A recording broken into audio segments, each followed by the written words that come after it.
Farmers, adlaw Miyerkules karon mga ka-farmers. Una mga ka-farmers, di ta magkalimot sa pagsalamat sa atong Ginoo sa matag adlaw mga ka-farmers. Karon nga adlaw mga ka-farmers, nag-harvest na sa big ikwan, kani nag-harvest big talong mga ka-farmers. Adlaw nga Miyerkules karon na mga ka-farmers na mag-harvest mga ka-farmers oh. Ito sa mga talong mga ka-farmers, dagko kayo nga sinaw mga ka-farmers.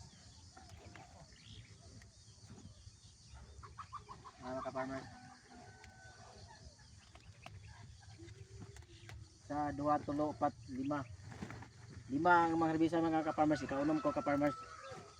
Pero karo sa pagkakaroon ako sa silang gisunod-sunod kay naiuban nga naglibog pa sila. Naglibog pa sila kung asa ilang harbison. Muna ako sa silang gisunod-sunod mga ka-farmers. Maayong buntag ka na to mga ka-farmers ug salamat kayo sa akong star sender. Salamat kayo kanimo.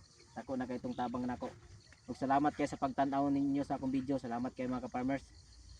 Luag pa kayo ni mga ka-farmers so atong harbisan mga ka-farmers.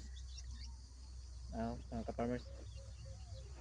Unyang hapon unya mga ka-farmers, mamal mig harvest sa talong na napoy siling labuyo among harbisan mga ka-farmers kay daghan na pog hinog dito mga ka-farmers.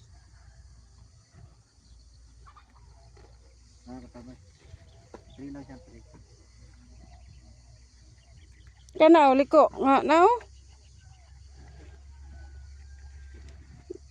Ini sama talong niya. Buwang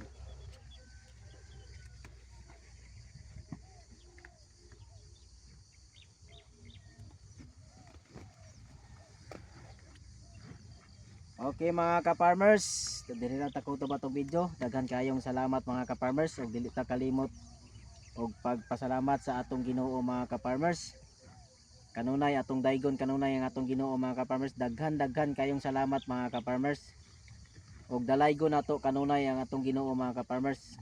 Sa matag adlaw magpasalamat kita sa iya. Okay mga ka-farmers, maayong buntag kanatong tanan. Dalaygon ang Dios. Bye-bye.